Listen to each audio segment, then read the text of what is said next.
Caríssimos irmãos e irmãs, louvado seja o nosso Senhor Jesus Cristo e com Ele a sua Mãe Maria Santíssima. Todos nós, seres humanos, por mais preparados que sejamos, equilibrados que sejamos, por maior cultura que tenhamos adquirido, somos vítimas do inesperado. Muitas vezes nos confrontamos com coisas que não estavam na programação da nossa jornada. E nos vemos como que fracos, indefesos, vítimas, reféns de coisas, pessoas e situações que do nada apareceram em nossas vidas e tiraram a nossa paz, o equilíbrio, a força, a equidade, a normalidade de todas as coisas. De repente, uma doença, uma decepção, a invasão de nossa privacidade, o fim de um relacionamento que nós julgávamos fixo, embasado. De repente, a chegada inesperada de uma depressão, de um fracasso financeiro, de uma desvalorização profissional das nossas atividades. Como agora, nessa pandemia, a falência de uma empresa, de uma loja, por menor que seja, a morte de pessoas queridas por esta pandemia. Nós nos sentimos indefesos, reféns da situação. E é nessas horas que, apesar de toda a dor, o desencanto, o sofrimento, Deus acende dentro de nós como que a lamparina da graça. Deus acende dentro de nós o luzeiro da esperança. Deus faz surgir em nós forças abscondidas que não sabíamos ter e nem suspeitávamos ter.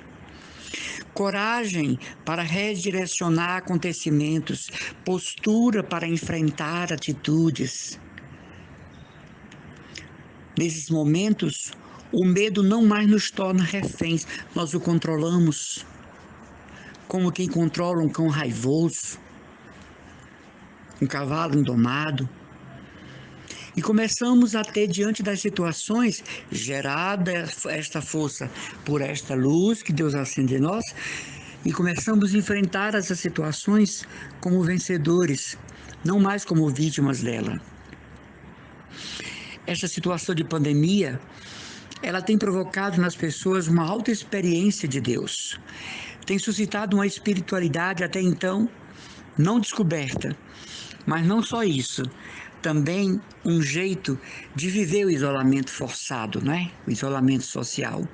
Uma maneira de não se abater. Um jeito de enfrentar a partida dessas pessoas queridas que não é nosso. É ingerido, não é? Inserido em nós pelo Espírito Santo. A saudade de parentes, o não poder estar juntos, está sendo substituído por uma grande e intensa experiência de Deus. Uma grande e intensa experiência da espiritualidade. O não poder sair de casa, o não poder estar com amigos, viajando nos tropéis da vida, está nos fazendo aproveitar o silêncio de casa numa dimensão de quem sabe que tudo isso é passageiro e vai contar na nossa história. Nem sempre as coisas vão obedecer ao comando do nosso desejo. Nem sempre as situações, como por exemplo a doença e a morte, obedecem ao nosso querer. Outras coisas nós podemos ter domínio, como a vida financeira, a vida social, os relacionamentos, as amizades, nós podemos ter controle sobre isso. Mas sobre a doença e a morte, não. Porque são coisas inerentes a todos nós pecadores. São coisas herdadas do pecado original, como que fruto do pecado original. Mas nós temos dentro de nós, como eu disse outro dia, um capital de graças, dado por Deus em cada sacramento recebido, em cada Eucaristia recebida, em cada ato de caridade por nós feito, que nos dá um controle sobre as coisas que mais nos preocupam.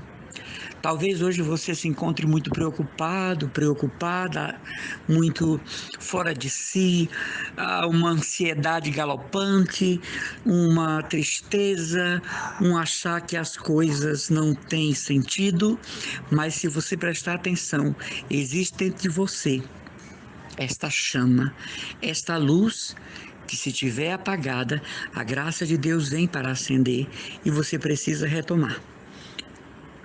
Você precisa reencontrar, você precisa redescobrir as motivações. Quando eu converso com pessoas que têm depressão, e eu sou chamado para conversar com alguns grupos pequenos, de autoajuda, eu digo para eles e elas que a depressão, fruto da minha experiência pastoral, claro, é um personagem que está em nós e dá ordens. É um personagem que está em nós, mas não somos nós. A depressão é um personagem que está em você e não é você. Então dita ordens, comportamento, sugere emoções, provoca tristeza, isolamento, até vontade de suicídio.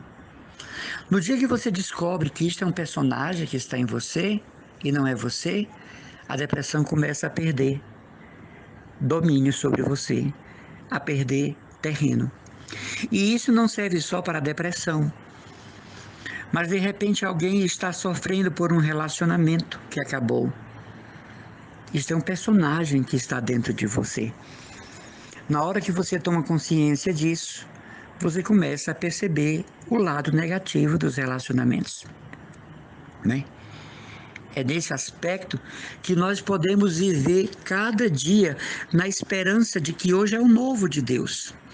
Senão, não suportaríamos a mesmice das horas, o passar lento dos dias, o vai e vem das semanas. Ultimamente parece que a gente tem a impressão que está chegando tão perto dos finais de semana que daqui a pouco a gente já está novamente no sábado e no domingo. Porém, é impressão causada pela ansiedade social. Tem certas tristezas que são criadas por nós, certas ansiedades que nós alimentamos.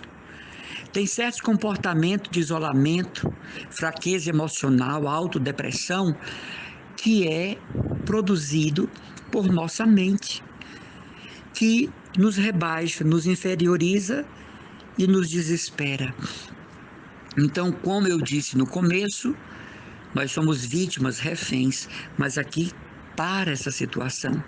E agora a gente destina as energias para recuperar, O isolamento social está acabando aos poucos com a graça de Deus, mas antes disso, agora, você já está trabalhando a sua solitude. Você está trabalhando o seu estar só. Você está redimensionando planos e projetos para quando tudo voltar ao normal. Quanta coisa mudará em nossa vida e na sociedade? Para o bem. Não somos mais a pessoa que nós éramos antes da pandemia. Agora existe em nós um novo concedido por Deus para que a gente possa ter essa vivência mais clara da vida. Se você diz assim, não, eu continuo a mesma pessoa, parece que o sofrimento não moldou, não trabalhou, não deu suas lições. Parece que a angústia sua e dos outros não produziu reflexão, oração, caridade. Parece que esta pandemia não lhe trouxe algo que ensina, profetiza, orienta. Não, nós não somos mais as mesmas pessoas. Até porque isso é um fato histórico.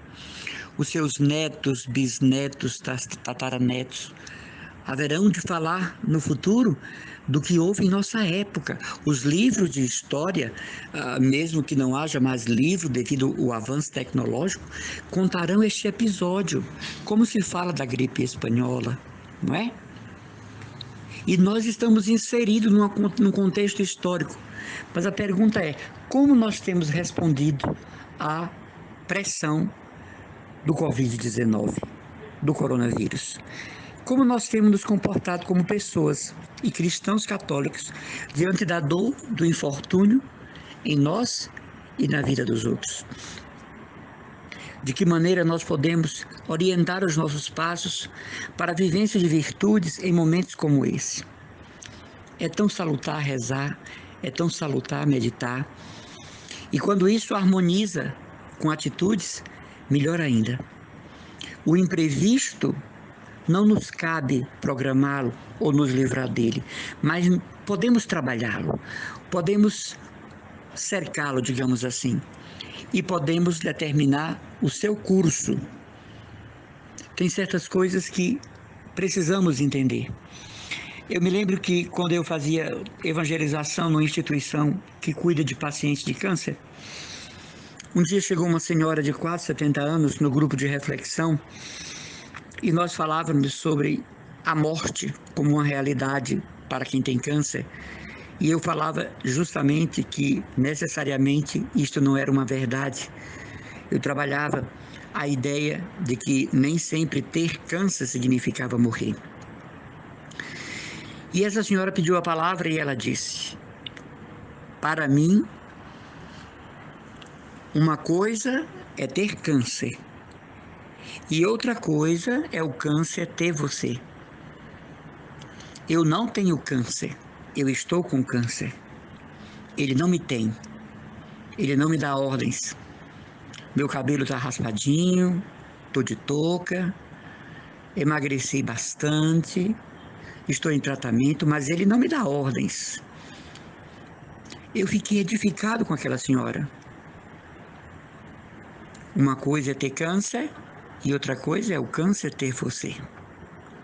A gente pode puxar isso para o resto das coisas. Uma coisa é ter depressão, outra coisa é a depressão ter você. Uma coisa é você estar triste, ter tristeza, e outra coisa é a tristeza ter você. Então, como filhos de Deus, imagem e semelhança do sagrado, nós não podemos ser vítimas fatais do que nos acontece.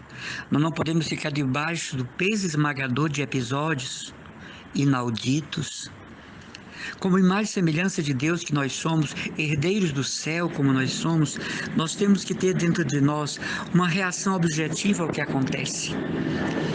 Uma reação que depende de cada um, que varia de acordo com o temperamento, personalidade, caráter, espiritualidade, experiência de Deus, mas de qualquer modo algo reagente. Hoje à tarde eu estava aqui na minha meditação, por causa dessa pandemia, eu estou na casa da minha família, não estou na casa de nossa comunidade. E eu sou assim um apaixonado por Charles de Foucault, né? O irmãozinho Carlos de Jesus. E eu estava lendo aqui hoje à tarde as suas cartas que ele mandava para a família depois da conversão.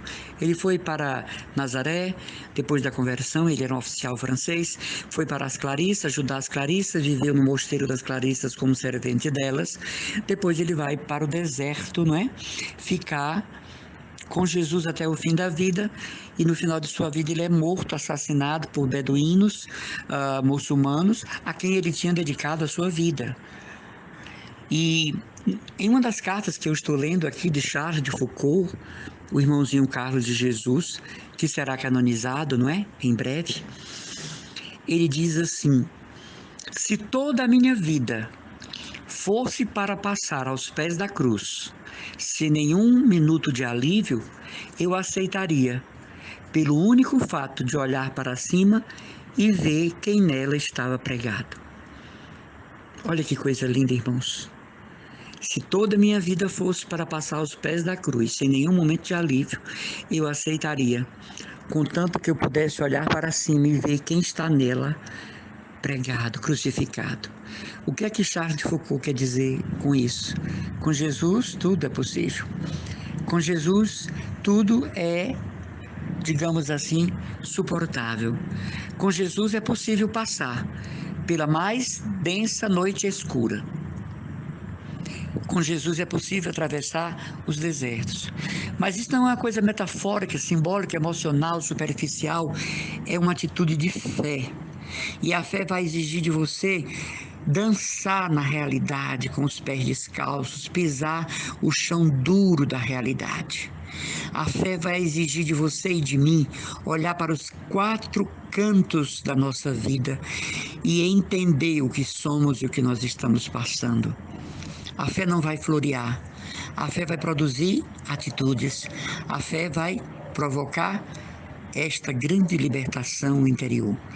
É esse o sentido de quem está aproveitando esse momento dessa doença para chegar até Deus. Louvado seja nosso Senhor Jesus Cristo, irmão Emanuel Maria, Comunidade Católica Cristo Dominus.